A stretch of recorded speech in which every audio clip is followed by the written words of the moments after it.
मायागंज नाम के गांव में विकास नाम का एक गरीब आदमी अपनी बीमार पत्नी रचना और बेटी अनु के साथ एक छोटे से घर में रहता था। विकास शहर में एक ढाबे में काम करता था, लेकिन कुछ साल पहले एक सड़क दुर्घटना में रचना के सर पर चोट लगने के कारण वो कोमा में चली जाती है। तब से विकास अपनी बेटी और पत्नी की देखभाल के लिए गांव में आकर बस गया और वहीं पर रहकर मजदूरी करने लगा, जिससे उसे कुछ खास कमाई नहीं हो पाती थी। घर का सारा काम करके अनु को स्कूल छोड़ने के बाद विकास भी मजदूरी के लिए निकल जाता था। एक रोज शाम को जब वो अपने काम से घर लौटता है तो रचना, कोई तो ऐसा सवेरा निकल आए कि तुम अपनी इस नींद से जागकर मुझसे और अनु से बात कर पाओ। अपनी इस नींद से जागो रचना, तुम्हारी बेटी और पति तुम्हारी ढेर सारी बातें सुनने के लिए बेकरार हैं। इसके बाद विकास मजदूरी के मिले हुए पैसों को अपनी जमा पूंजी में मिलाते हुए कहता है, इतने महीनों की बचत के बाद मेरे पास अभी तक केवल 20,000 ही जमा हो पाए हैं। न जाने कब ये 2 लाख होंगे और मैं अपनी रचना का इलाज करवा पाऊंगा।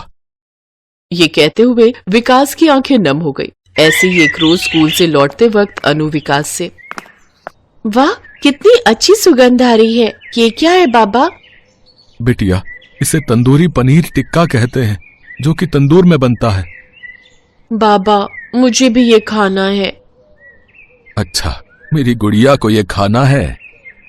विकास बंसी के ढाबे पर जाता है। चाचा, पनीर टिक्का कैसे दिया?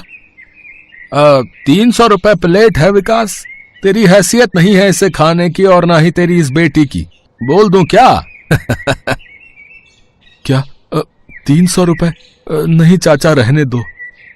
विकास उसे लेकर घर आ जाता है। घर आकर वो चटनी के साथ अनु को रोटी परोस कर देता है। अनु, ले बेटी, खाना खा ले। बाबा रोज रोज मैं ये रोटी और चटनी खाकर पक चुकी हूँ। आपको पता है, जब मैं बंसी काका के ढाबे के सामने से गुजरती हूँ ना, तो मुझे पनीर टिक्के की बहुत अच्छी खुशबू आती है। मेरा भी बड़ा मन करता है पनीर टिक्का खाने को। बाबा, क्या हम गरीबों के नसीब में पनीर टिक्का नहीं होता? क्या हमें उसकी खुशबू से ही मन भरना होता है? अपनी बेटी की बात सुनकर विकास की आंखें नम हो गई। फिर वो बाजार जाकर थोड़ा सा पनीर ले आया। फिर उसने मिट्टी का तंदूर बनाया और उस पर सीख लगाकर पनीर लगा दिया। कुछ ही देर में पनीर टिक्का बनकर तैयार हो गया। विकास ने वो पनीर टिक्का अनु को खाने को दिया।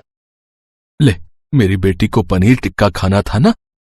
पनीर टिक्का देखकर अनु के चेहरे पर मुस्कुराहट आ गई। फिर जैसे उसने उसे मुंह में डाला तो उसका स्वाद चखकर वो तो हैरान ही रह गई। वाह बाबा, ये तो बड़ा ही स्वादिष्ट है। सचमुच आज तो मजा ही आ गया। तभी विकास का दोस्त अनूप वहां आता है। विकास उसे भी वो पनीर टिक्का खाने को देता है, जिसे खाकर अनूप हैरान रह जाता है। अरे वाह विकास, इतनी स्वादिष्ट तंदूरी पनीर टिक्का तो मैंने आज तक नहीं खाई। लेकिन तूने इसे बनाना कहां से सीखा? मैं जब शहर में ढाबे पर काम करता था तब मेरा यही काम था। तो ये काम तू गांव में रहकर भी तो शुरू कर सकता है। देख, अगर तू ये बनाकर बेचेगा ना, तो फिर देखना तू कैसे नोट छापता है। मां कसम, आज तक किसी ने भी ऐसा लाजवाब तंदूरी पनीर टिक्का नहीं खाया होगा। हाँ। अनूप की ये बात विकास को बहुत पसंद आई, लेकिन उस काम को शुरू करने के लिए उसे कुछ पैसों की जरूरत थी। लेकिन इस काम के लिए पैसों की जरूरत होगी और मेरे पास जमा पूंजी के नाम पर केवल वो पैसे हैं जो मैंने रचना के इलाज के लिए रखे हैं। देख विकास, अगर तूने ये काम शुरू कर दिया ना, तो उन पैसों से 4 गुना पैसे कमाएगा तू। अगर ऐसा नहीं हुआ ना, तो अपने डूबे हुए पैसे तू मुझसे ले लियो। बस मुझे भी अपने साथ काम पर रख ले यार अब। हाँ। अपने दोस्त की बात मानकर विकास ने तंदूरी पनीर टिक्के का काम शुरू कर दिया और उसने राम का नाम लेकर मिट्टी का बड़ा सा तंदूर लगाया और उसमें पनीर टिक्का बनाकर बंसी के दाम से आधे दाम में बेचने लगा। अरे भाई साहब, कैसे है पनीर टिक्का की प्लेट? 150 रुपए प्लेट बहन जी। ठीक है, 2 प्लेट लगा दीजिए। अरे वाह, क्या लाजवाब स्वाद है। इतना स्वादिष्ट तो मैंने आज तक नहीं खाया। देखते ही देखते उसके पास ग्राहकों की भीड़ लगनी शुरू हो गई। बंसी के सभी ग्राहक अब विकास के पास ही आने लगे। साथ ही विकास का दोस्त अनूप आसपास के ढाबों और रेस्टोरेंट, होटलों से भी ऑर्डर्स लेकर आने लगा। अनूप पढ़ा लिखा था, इसलिए उसने ऑनलाइन ऑर्डर लेना भी शुरू कर दिया। कुछ ही महीनों में विकास ने खुद का ढाबा खोल लिया, जिससे उसकी कमाई और ज्यादा होने लगी। उसने रचना का इलाज शहर के बड़े अस्पताल में करवाया, जहां रचना पूरी तरह ठीक हो गई। अनूप को भी विकास हर महीने अच्छी तनख्वाह देने लगा। तो वहीं बंसी का ढाबा अब खाली रहने लगा, लेकिन अनूप और विकास ने मिलकर नोट छापना जारी रखा।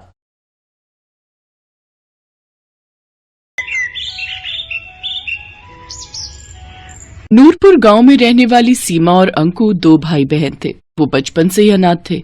उनके माता पिता का देहांत कई साल पहले हो गया था। वो दोनों कूड़ा बिनने का काम करते थे। दीदी, बहुत दिन हो गए, कुछ अच्छा नहीं खाया, आज कुछ अच्छा सा खिला दो। बस इतनी सी बात, चलो मैं खिलाती हूँ। दोनों कल्लू हलवाई की दुकान पर गए और एक एक समोसा खाया। आज तो मजा ही आ गया दीदी, अगर ऐसा ही खाना रोज मिल जाए तो मजा ही आ जाए।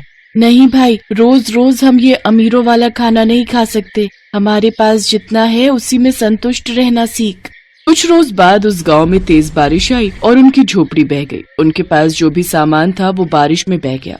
दीदी आप रो मत, हम सेठ को जाकर बताते हैं तो वो हमारी कुछ न कुछ मदद जरूर करेंगे। वो खड़ूस कहीं का सेठ, वो तो एक नंबर का लालची है।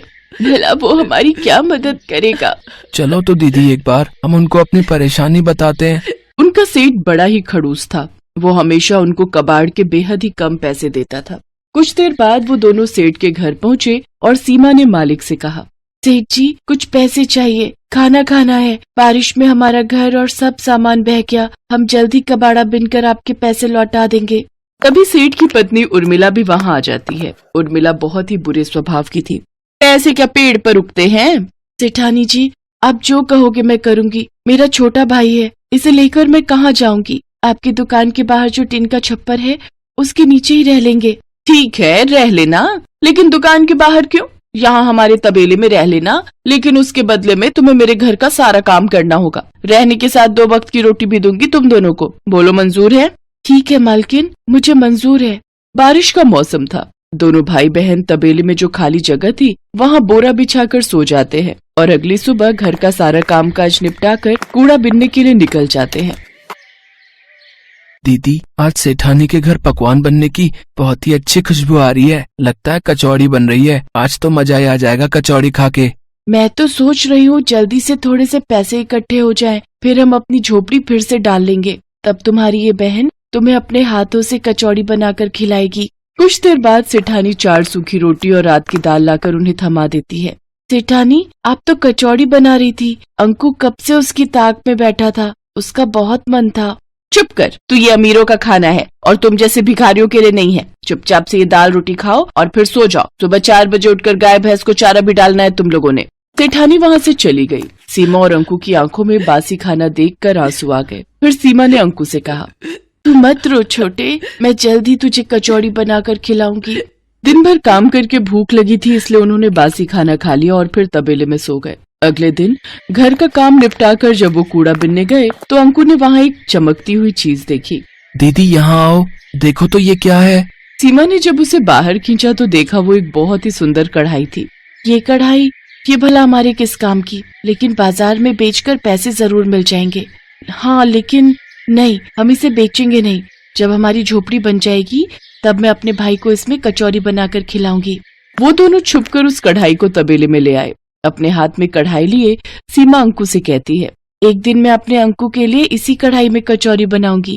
दीदी मेरा मन तो अभी भी बहुत कर रहा है कचौड़ी खाने का। काश कि कोई जादू हो जाए और ये कढ़ाई कचौड़ी से भर जाए। उसके इतना कहते ही वो कढ़ाई कचौड़ियों से भर गई। दोनों भाई बहन ये चमत्कार देखकर हैरान थे। इसका मतलब ये कोई जादुई कढ़ाई है, इसीलिए इतना चमक रही है। मैं एक बार और कहती हूँ, काश की जल्दी से कोई जादू हो जाए और ये कढ़ाई मिठाई से भर जाए। उसी पल वो कढ़ाई मिठाई से भर जाती है। दीदी इसमें तो सचमुच मिठाई आ गई। मुझसे तो अब इंतजार नहीं हो रहा। सेठ सेठानी भी सो गए हैं। चलो अब जल्दी से ये खाना खा लेते हैं।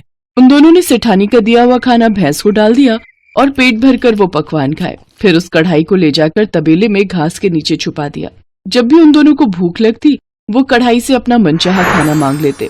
साथ ही सेठानी का दिया हुआ बासी खाना गाय भैंस को डाल देते।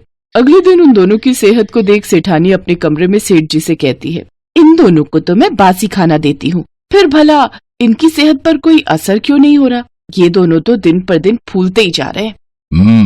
सही कहा भाग्यवान। मैं भी देख रहा हूँ कि कुछ दिनों से इनकी सेहत बहुत अच्छी हो गई है। कहीं ऐसा तो नहीं कि कबाड़ बीनते हुए इनके हाथ कोई खजाना लग गया हो। तुम इन पर नजर रखना शुरू कर दो। इसके बाद सेठानी ने उन पर नजर रखना शुरू कर दी और उसे उनकी उस जादुई कढ़ाई के बारे में पता चल गया। भाई, आज जो तेरा मन है इस जादुई कढ़ाई से मांग ले। काश की कोई जादू हो जाए और ये कढ़ाई मैगी से भर जाए। पल भर में ही वो कढ़ाई ढेर सारी मैगी से भर जाती है। दोनों भाई बहन बड़े मजे से उसे खाते हैं। अच्छा, तो ये वो जादुई कढ़ाई है जो इन गरीबों को अमीरों वाला खाना देती है। इससे तो मुझे चुराना ही होगा। अगले दिन मौका मिलते ही सेठानी ने वो कढ़ाई निकाल ली। देखो जी, ये उन बच्चों की सेहत का राज, ये जादुई कढ़ाई जिसे मैं चुरा लाई। अब देखो, मैं तुम्हारे लिए गर्मा गर्म पकवान बनाती हूँ। ए जादुई कढ़ाई, अपना जादू दिखा और हमारे लिए बिरयानी बना दे। अरे वाह, ये तो कमाल हो गया। अब तो तुम्हें कभी खाना बनाना ही नहीं पड़ेगा। तुम्हारी मेहनत भी बचेगी और राशन पानी का खर्चा भी। बिरयानी खाकर तो सचमुच मजा ही आ गया। अब बस गर्मा गर्म दूध मिल जाए तो फिर तो मजा ही आ जाए। लो, अभी लो। ए जादुई कढ़ाई, जल्दी से गर्मा गर्म दूध दे दे।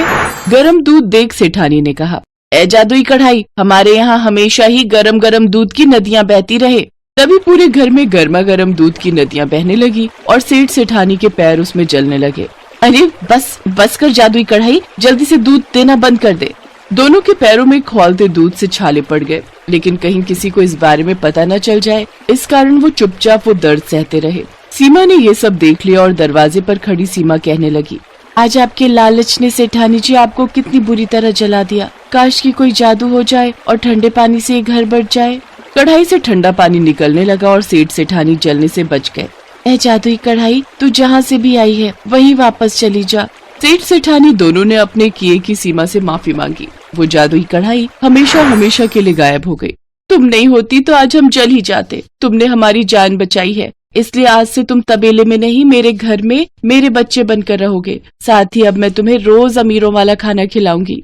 उस दिन के बाद से सेठ सेठानी दोनों बच्चों को अपने बच्चों की तरह प्यार करने लगे और उन्हें अच्छे स्कूल में पढ़ने के लिए डाल दिया।